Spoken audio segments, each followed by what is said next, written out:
Kui algselt tundus see õnnetus lihtsalt traagilise sündmusena, siis juba hilisemalt selgus, et õnnetuse taga on meesterahvas, kes vahetult ennem oli oma elukaaslast tõsiselt noaga rünnanud, siis päev varem veel alkoholijoobes roolist tabatud.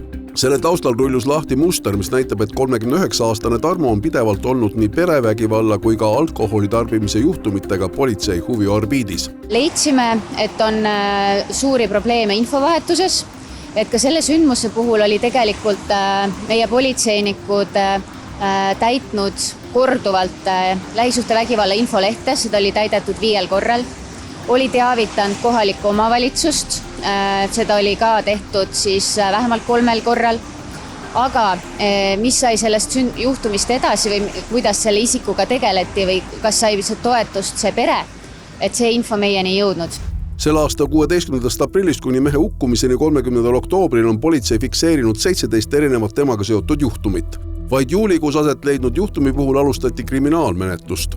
Ainuüksi oktoobris on mehe agressiivse käitumise juhtumeid fikseeritud 12. Miks teda ei isoleeritud? Tegelikult seal oli üks episood, kus tema suhtes kriminaalmenetlus alustati ja tegelikult talle määrati ka kriminaalhooldusametnik. Lihtsalt ka see protsess on, ütleme niimoodi, et selle 5-päevase perioodi jooksul, mis jäi kohtuotsuse langetamisest kuni siis kriminaalhooldusametniku määramiseni, oli tegelikult politsei veel käinud 6 korda temaga seotud sündmusi lahendamas.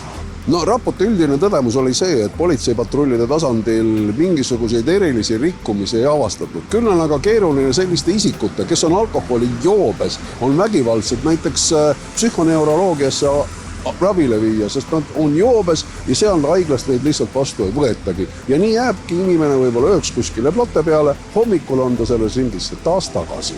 Me nüüd jõulude ajal ise piloteerime seda, et patrullautodes sõidavad kaasa siis ohvriabitöötajad, et jõulude aeg on see, kus lähisuhtevägivald kahjuks vohab ja siis proovime teha sellise piloodi ja aru saada, et kas see oleks midagi, mis aitaks siis näiteks neid, kes on lähisuhtevägivalla kannatanud, rohkem abi otsima, kiiremini abi saama.